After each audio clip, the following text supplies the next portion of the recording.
માંજલપુરના Kabir complex સોસાયટીમાં ભાવિ ભક્ત પાર્થ પટેલ દ્વારા અક્ષતમાંથી બનાવેલ શ્રીજીની પ્રતિમા. વડોદરા મકરપુરા રોડ ખાતે આવેલા કબીર કોમ્પ્લેક્સ સોસાયટીના ભાવિ ભક્ત પાર્થ પટેલ દ્વારા ઘરમાં જ છેલ્લા 9 વર્ષથી શ્રીજીની પ્રિય સામગ્રી જેવી કે સિંદૂર, હળદર, ઘઉં, સોપારી, ગોળ, ડ્રાયફ્રૂટ, ગુલાલ, કંકુથી શ્રીજીની પ્રતિમા બનાવવામાં આવી છે. આ વર્ષે અક્ષત ચોખાથી ભગવાન શ્રીજીની પ્રતિમા બનાવવામાં આવી છે. આ પ્રતિમા 100% ઇકો ફ્રેન્ડલી છે, જેમાં કોઈપણ પ્રકારના કેમિકલનો ઉપયોગ કરવામાં નથી આવ્યો. ડેકોરેશનમાં પણ કોઈપણ જગ્યાએ પ્લાસ્ટિક કે થર્મોકોલનો ઉપયોગ નથી કરવામાં આવ્યો. માત્ર પર્યાવરણને ધ્યાનમાં રાખીને જે ડેકોરેશન બનાવવામાં આવ્યું છે, જેમાં લાકડું, પૂઠું, કાગળ, માટી, ઘઉં અને પાણીનો ઉપયોગ કરીને ડેકોરેશન કરવામાં આવ્યું છે. આ ડેકોરેશન અન્નના મહત્વથી થીમ પર આધારિત છે, જેમાં માતા અન્નપૂર્ણા કે જે અન્નની દેવી છે એમના દ્વારા આશીર્વાદ રૂપી અન્ન પ્રદાન કરવામાં આવે છે, જે તસવીરમાં જોઈ શકાય છે.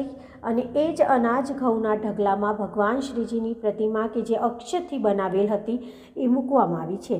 એનું તાત્પર્ય એ છે કે અન્નમાં ઈશ્વરનો વાસ હોય છે. માતા અન્નપૂર્ણા પછી કિસાનને અન્નના દાતા કહેવામાં આવે છે. એટલે ડેકોરેશનમાં હળ વડે જમીન, ખેડૂતો અને અન્ન પેદા કરતો કિસાન દર્શાવે છે. આધુનિક પદ્ધતિવાળા ટ્રેક્ટરનો તેમજ ગાળાનો પણ ઉપયોગ કિસાન દ્વારા કરવામાં આવે છે. એટલે ખેતીલક્ષી સામાનવાળું નાનકડું ગામ આ થીમમાં દર્શાવેલ છે. ડેકોરેશન થીમનો મુખ્ય ઉદ્દેશ અન્નની દેવી માતા અન્નપૂર્ણાની કૃપાથી અને ખેડૂતની મહેનતથી જે અન્ન મળે છે અન્નની કદર કરવી જોઈએ. અન્નનો બગાડ કરવો જોઈએ નહીં, કારણ કે અન્નમાં ઈશ્વર વાસ કરે છે. અન્નના ઢગલામાં ચોખાથી બનાવેલ ભગવાન ગણેશજીની પ્રતિમા એનું ઉત્તમ ઉદાહરણ છે.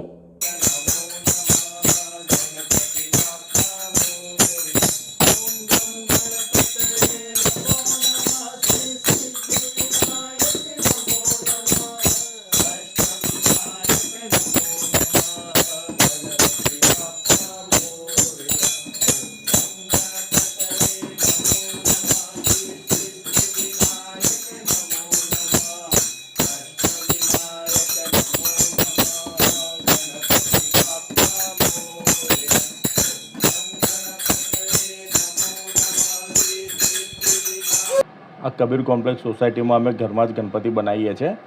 હવે આ જે ગણપતિ છે તમે જોઈ શકો છો ડેકોરેશનની અંદર કે આ અન્નપૂર્ણા માતા છે. તે અન્ન પ્રદાન કરનારી દેવી છે, અન્નની દેવી છે. એ અનાજ આપી રહી છે અને એ અનાજનો ઢગલો છે આ ઘઉંનો, અને એની અંદર ભગવાન ગણપતિ વાસ કરે છે. એટલે આની અંદર અમારી થીમ એ પ્રકારની છે કે અન્ન મેં ઈશ્વર કા વાસ છે, અન્નની અંદર ભગવાનનો વાસ છે. એના આધારે આ થીમ બનાવી છે. હવે જે ભગવાન છે ગણેશ આની અંદર એ ગણપતિ ચોખાથી બનાવેલા છે. 100% ઇકો ફ્રેન્ડલી છે. કોઈપણ જાતનું કેમિકલ એની અંદર ઉપયોગ નથી થયો.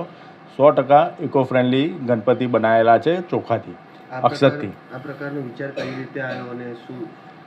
આ 2016થી અમે લોકો આ પ્રકારના ગણપતિ બનાવીએ છીએ. 2016માં પણ સિંદૂરથી બનાવ્યા હતા, પછી હળદરથી બનાવ્યા, ઘઉંથી બનાવ્યા છે, સોપારીથી બનાવ્યા છે, ડ્રાયફ્રૂટ્સ, પછી ગુલાલ, કંકુ. એટલે આ જેટલી વસ્તુ છે દરેક વસ્તુ પૂજાની અંદર ઉપયોગમાં લેવાતી હોય છે. આ વખતે અક્ષતથી બનાવ્યા છે. હવે અક્ષત જે છે ચોખા, એ ચોખા હિન્દુ શાસ્ત્રની અંદર સૌથી વધારે પૂજાની અંદર એનો ઉપયોગ થાય છે અને શુભ માનવામાં આવે છે એને. એટલે આ વખતે અમે અક્ષતથી બનાવ્યા છે. એટલે અત્યાર સુધી જેટલા બનાવ્યા દરેક વર્ષે અમે લોકોએ ગણપતિના જે પ્રિય સામગ્રી છે, જે પૂજામાં જેનો ઉપયોગ થાય છે એનાથી જ ગણેશજી બનાવીએ છીએ. કેટલા વર્ષથી બેસાડો? 2016થી એની શરૂઆત કરી હતી. અત્યારે અમારે 9 વર્ષ થયેલા છે. આ 9મું વર્ષ છે. મારું નામ પાર્થ પટેલ.